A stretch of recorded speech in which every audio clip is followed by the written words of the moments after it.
Saudara, nilai tukar rupiah terhadap dolar Amerika Serikat yang terus melemah harus jadi fokus perhatian pemerintah. Stabilitas rupiah adalah jangkar ekonomi yang bisa berdampak luas jika diabaikan saat melemah. Inilah catatan Kompas TV, jangan sepelekan pelemahan rupiah.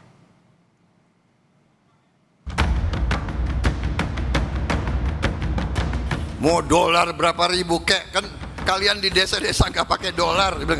Yang pusing yang itu, yang suka keluar negeri, ayo. Potensi PHK, kemudian tidak ada rekrutmen baru, daya beli masyarakat turun. Ini hal-hal yang harus kita antisipasi yang akan terjadi dalam waktu beberapa bulan ke depan.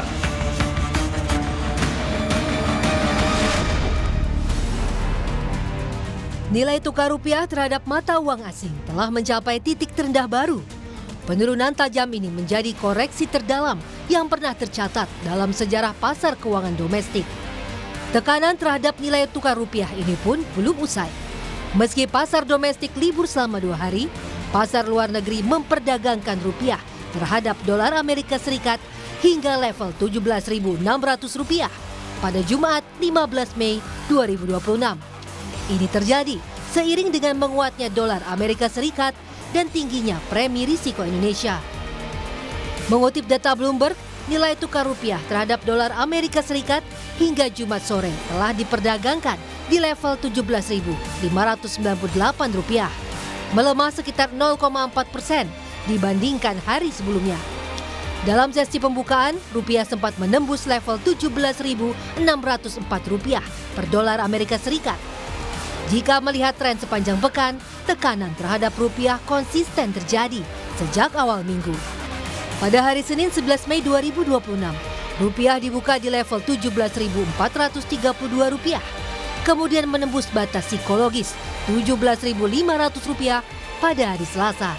Sempat menguat tipis di hari Rabu 13 Mei, mata uang bergerak ke Rp17.529 pada hari Kamis sebelum akhirnya ditutup melemah di kisaran Rp17.597 pada Jumat sore. Presiden Prabowo Subianto merespons santai nilai tukar rupiah yang terus melemah terhadap dolar Amerika Serikat. Di tengah sambutan peresmian operasional Koperasi Desa Merah Putih di Nganjuk, Jawa Timur, sambil guyon Prabowo bilang, selama Menkyu Purbaya masih bisa tersenyum, masyarakat tak perlu khawatir. Presiden menyebut dampak naiknya dolar Amerika Serikat paling terasa di kalangan pengusaha dan mereka yang sering bepergian ke luar negeri.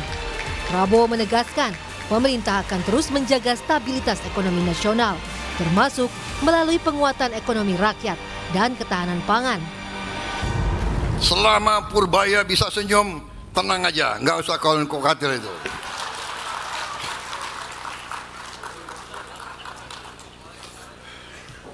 Mau dolar berapa ribu kek kan kalian di desa-desa nggak pakai dolar. Yang pusing yang itu, yang suka keluar negeri, ayo. Siapa ini? Mbak Titi ini pusing ini. Ekonomi kita kuat, fundamental kita kuat. Orang mau ngomong apa, ya mau apa, Indonesia kuat. Percaya kepada kekuatan kita, percaya kepada rakyat kita. Semua pemimpin harus bekerja untuk rakyat.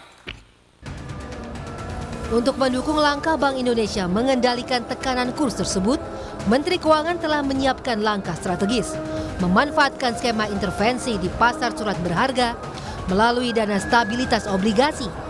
Menkyu juga menaruh kepercayaan penuh kepada Bank Indonesia dalam menjaga stabilitas mata uang rupiah. Bank sentral, teman kita sudah mengambil langkah membantu memperkuat juga sisi bond market. Mungkin kita coba lihat apakah kita bisa masuk untuk membantu. Kita ada maksudnya stabilize bond market kan. Kalau bond market stabil, orang itu ngejual karena nggak takut kehilangan capital loss. Yang luar orang berkurang. Itu dengan saya.